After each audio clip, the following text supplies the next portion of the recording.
मुझे तुमसे मोहब्बत है, मोहब्बत है, मोहब्बत है, मोहब्बत है, एंड आई लव यू। विभूति, चन्ना रानी जी को आई लव यू क्यों बोल रहा है? अब मिलॉर्ड मैं तो सिर्फ एग्जाम्पल दे रहा हूँ। तो एग्जाम्पल देना तो किसी और का देना, लच्छू को बोल। मिलॉर्ड मैं ये कहने की कोशिश कर रहा हूँ कि अगर मोहब्बत के मैदान में बुढ़े कूद जाएंगे, आई मीन बुजुर्ग कूद जाएंगे, तो हम जवान कहाँ जाएंगे मिलॉर्ड? अरे यार तुमने बुजुर्गों को समझ क्या रखा है? क्यों बुजुर्ग के सीने में दिल नहीं होता है? होता है मिलॉर्ड, लेकिन बुढ़ा दिल होता है मिलॉर्ड। उस दिल में कई ब्लॉकेजेस होते हैं, उस दिल की ओपन हार्ट सर्जरी होती है, उस दिल का बाईपास होता है, लेकिन उस दिल से मोहब्बत नहीं होती मिलॉर्ड। वकील बाबू, बुजुर्गों से मोहब्बत के भी बड़े फायदे हैं रे। फायदे? अरे तो पीछे क्यों खड़ा है बे? आ गया और बता, समझाओ चंदा रानी को समझाओ। मुझे क्यों समझाओ मिलॉर्ड? नॉलेज, जनरल नॉलेज के लिए चंदा रानी जी। मुझे मालूम है किस नॉलेज के लिए समझाना चाह रहे हैं, मैं समझ रहा हूं। अरे यार इसे छोड़ो और तुम बताओ। देखिए, पहला फायदा तो ये कि अगर आपका प्रेमी या प्रेमिका बुजुर्ग हो तो आपको एक चिंता तो बिल्कुल नहीं रहेगी कि वो किसी और के साथ भाग जाएगा रे। चंदा रानी जी सुना आपने? जी मिलॉर्ड जी। अरे वेरी गुड, आप सुन रही हैं? ए भाई आगे बता। दूसरा फायदा ये कि अगर आपका प्रेमी या प्रेमिका बुजुर्ग हो तो उसे हर किस्म का तजुर्बा होगा जिससे वो आपको परिपक्व करवा पाएंगी। हाय हाय परिपक्व। और आप जिंदगी में कभी धोखा नहीं खाएंगे। वाह जी वाह। देखा चंदा रानी जी, बुजुर्ग से मोहब्बत करने के कितने फायदे होते हैं। एब्सोल्युटली राइट मिलॉर्ड, बुजुर्गों से प्यार करना चाहिए। मैं भी दादी से बहुत प्यार करती हूँ मिलॉर्ड। दादा दादी की बात नहीं कर रहा हूँ मैं, उनके अलावा भी यार और कुछ सोचिए ना, बहुत सारे बुजुर्ग हैं, सोचिए ना।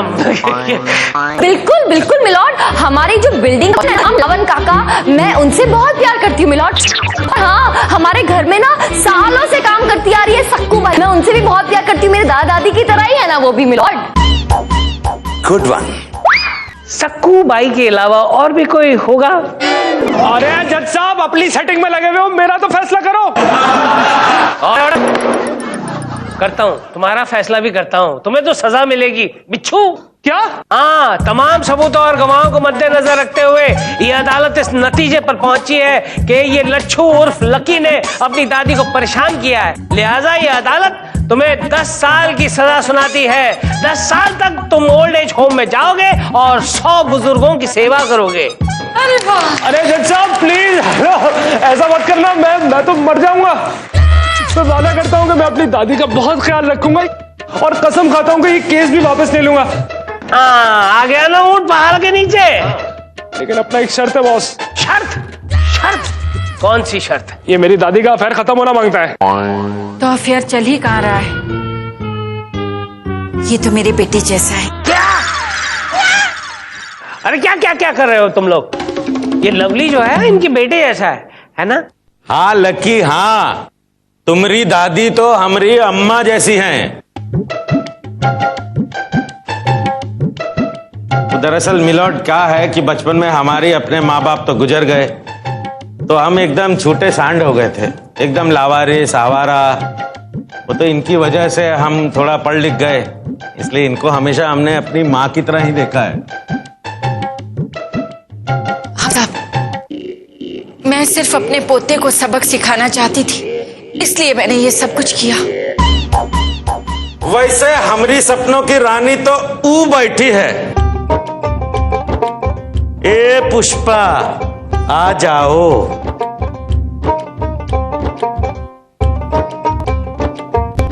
ई है। हाय हाय गुलबिया, तू तो कहानी में ट्विस्ट है रे। राम राम जज साहब। राम राम।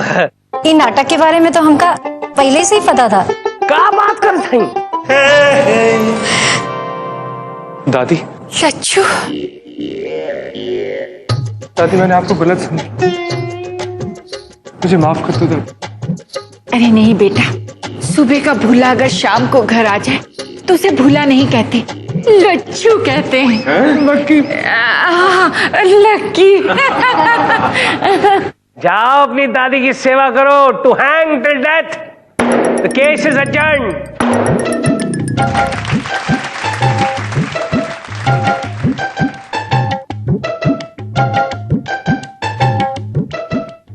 वैसे बधाई हो, कम से कम आज ई केस तो हारते हारते बच गए। कभी ना कभी तो सच की जीत होत है।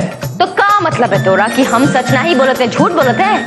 अरे झूठे तो तुम हो, एक नंबर के झूठे। हाँ झूठे हैं हम, एक नंबर के झूठे हैं, तभी हमेशा हम तुझसे झूठ बोलते रहे। का झूठ बोला है हमसे? हाँ, कि हम तेरे अलावा किसी को नहीं चाहते।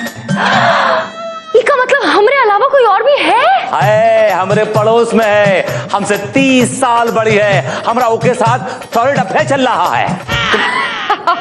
Very good. लेकिन तुम इतना खुश क्यों हो रही हो? वो क्या है ना कि आपने तो मेरी प्रॉब्लम बिल्कुल एकदम सॉल्व कर दी, मेरा रास्ता एकदम क्लियर कर दिया विभूति जी। क्या मतलब? मतलब ये कि अब जब जज साहब मुझे प्रपोज करेंगे तो मैं ना नहीं कहूंगी। बेहतर ये होगा कि तुम खुदकुशी कर लो। What? Yes, I agree. Give me 5। ए विभूति, आज का केस भुवन यादव ने वर्षा रानी पर यह केस दायर किया है कि पिछले 2 सालों से वर्षा रानी उसके गांव तक नहीं पहुंची, लिहाजा उनके गांव में सूखा पड़ गया है। वर्षा रानी जी, वर्षा रानी जी, एक मिनट। क्या है? क्या कि सालों से अपने दिल की बात मैं किसी से कह नहीं पा रहा हूँ, तो अगर आप मेहरबान हो जाए तो मेरा काम हो जाए। कैसी मेहरबानी? आज शाम को जब मैं चंदा रानी जी को अपनी गाड़ी में लिफ्ट दूं तब आप इतनी जोरों से बरसें कि ट्रैफिक जैम हो जाए। अरे आप लोग यहाँ क्यों आ गए भाई? हम आ रहे हैं ना आपसे मिलने।